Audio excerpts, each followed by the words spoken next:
संसार में हम जीवन का निर्वहन वाणी, विचार और कर्म के माध्यम से करते हैं। यानी कि जीवन में पाप और पुण्य तीन तरीके से घटित होते हैं। वो है वाणी, विचार और कर्म। अब हम जब भी बोलते हैं तो उस वाणी के माध्यम से हम किसी न किसी रूप में प्रत्यक्ष या अप्रत्यक्ष तरीके से पाप भी कर रहे होते हैं और पुण्य भी कर रहे होते हैं। अब हर कर्म वाणी, विचार और क्रिया के माध्यम से घटित होते हैं और तीनों तरीके के क्रियाओं का अलग अलग तरीके से हमें फल भी मिलता है और अलग अलग तरीके से उसकी गति का निर्धारण होता है। मगर आज हम अपनी समझ, विनय, विवेक और बुद्धि के आधार पर वाणी के माध्यम से होने वाले पाप और पुण्य, सुख और दुख की समीक्षा करते हैं, अवलोकन करते हैं या मूल्यांकन करते हैं। अब यह तो हम जानते हैं कि वाणी के माध्यम से किसी को दुख पहुंचाना, वाणी के माध्यम से किसी भी व्यक्ति विशेष की बुराई करना एक वाणी का अपराध है। लेकिन किसी भी व्यक्ति को वाणी के माध्यम से दुख पहुंचाना या किसी भी व्यक्ति की बुराई करना, यही केवल अपराध न होकर, ये तो अपराध है ही, लेकिन वाणी के माध्यम से किसी भी व्यक्ति की झूठी या नकली तारीफ करना, सराहना करना, प्रशंसा करना,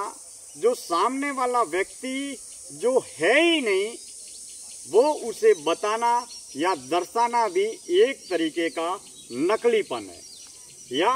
झूठी तारीफ करना, प्रशंसा करना, वाहवाही करना, वो भी अपने व्यक्तिगत निजी स्वार्थ के लिए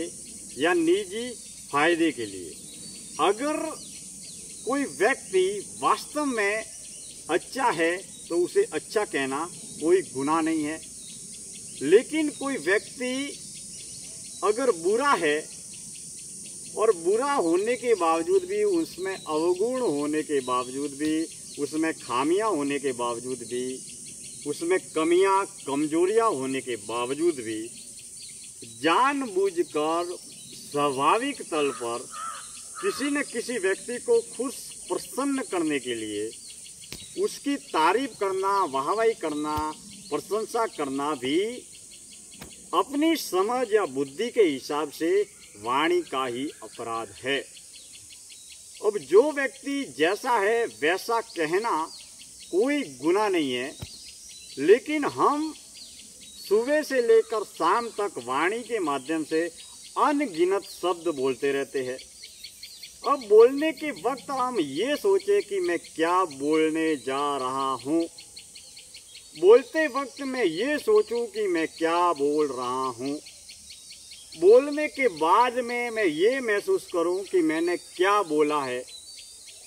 और बोलने के बाद में जो वाणी, विचार, शब्द हमने बोले हैं वो शब्द हमें, हमारे मन को, बुद्धि को, विचार को किस तरीके से प्रेरित या प्रभावित करेंगे, या सामने वाले व्यक्ति पर, घर पर, समाज पर, परिवार पर, समुदाय पर, संस्थान पर, संगठन पर किस तरीके से उनको प्रभावित करेंगे, उन्हें सुखी करेंगे या दुखी करेंगे, उन्हें सही मार्गदर्शन करेंगे या गलत मार्गदर्शन करेंगे। तो इत्यादि वाणी के अपराध हमें तब महसूस होते हैं जब मौन के माध्यम से, ज्ञान के माध्यम से, ध्यान के माध्यम से हम वाणी की सूक्ष्म रूप से जांच या पड़ताल करते हैं। क्योंकि हम बोलकर किसी न किसी रूप में किसी न किसी व्यक्ति को या तो सुख पहुंचा रहे होते हैं या दुख पहुंचा रहे होते हैं, वाणी और विचारों के माध्यम से हम किसी न किसी व्यक्ति को प्रभावित कर रहे होते हैं, और हमारी वाणी सामने वाले व्यक्ति को प्रभावित या अप्रभावित करे या न करे, लेकिन सबसे ज़्यादा पहला प्रभाव जो हमारी वाणी हमारे मन, बुद्धि, विचार और हमारे जीवन को प्रभावित करती है। इसीलिए हमें या तो न बोलना चाहिए, या फिर मौन रहना चाहिए,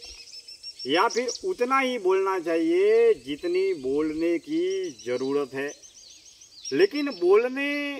पर जब हम सजगता रखते हैं, बोलते वक्त हम होश में जीवन जीते हैं, तो वाणी का प्रभाव क्या होगा, वाणी का प्रयोग क्या होगा, वाणी का उपयोग क्या हो गया, उसके बारे में हमारी सूझबूझ और समझ बढ़ती चली जाती है। अब हमारे मन में, बुद्धि में, दिल में, दिमाग में जो विचार चल रहे हैं वही वाणी के माध्यम से गति करते हैं, और जो विचार है वही हम बोलते हैं। इसीलिए हमें जब भी हम कोई भी शब्द बोलते हैं, कोई भी बोलते हैं, तो बोलते वक्त हमें हमारे पारिवारिक, सामाजिक, व्यावसायिक जीवन में बड़ी ही सजगता बरतने की आवश्यकता है। और दरअसल जो व्यक्ति सबसे ज़्यादा बोलता है, अधिक बोलता है, वह व्यक्ति अपने आप को बहुत कम जान पाता है, समझ पाता है, खोज पाता है। क्योंकि बोलने के माध्यम से हम अपनी ऊर्जा, अपना समय, अनमोल जीवन को व्यर्थ तरीके से नष्ट कर रहे होते हैं। क्योंकि वाणी यह तो जरूर एहसास या आभास करवाती है समाज को, गांव को, संसार को, कि वाणी के माध्यम से लोग आपको जानते हैं, पहचानते हैं, समझते हैं, और आप जिस तरीके की वाणी का प्रयोग करते हैं,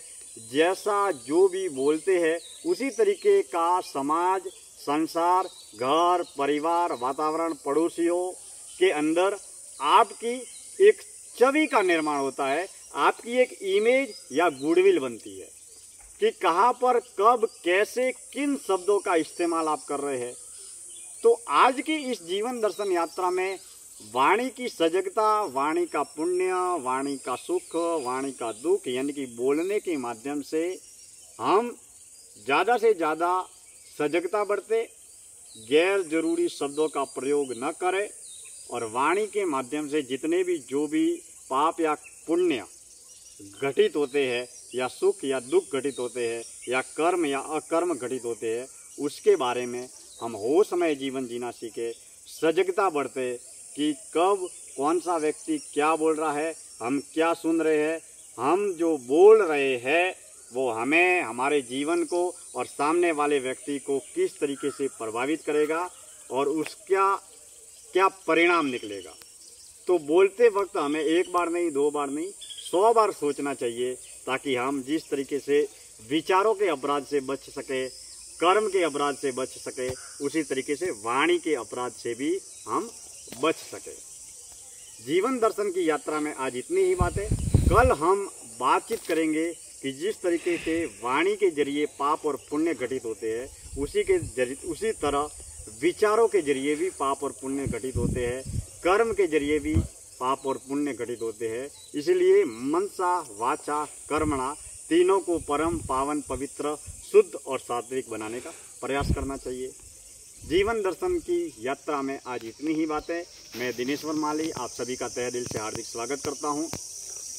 फेसबुक के माध्यम से, यूट्यूब के माध्यम से जो भी जितने भी लोग हमसे जुड़े हैं, सबका खूब खूब आभार। फिलहाल हम मुंबई की धरती पर है, और मुंबई के संध्या काल के समय में जंगलों की सैर करते हुए, प्रकृति रूपी परमात्मा के दर्शन करते हुए आज की इस जीवन दर्शन यात्रा का मैं समापन करता हूँ। बहुत बहुत धन्यवाद।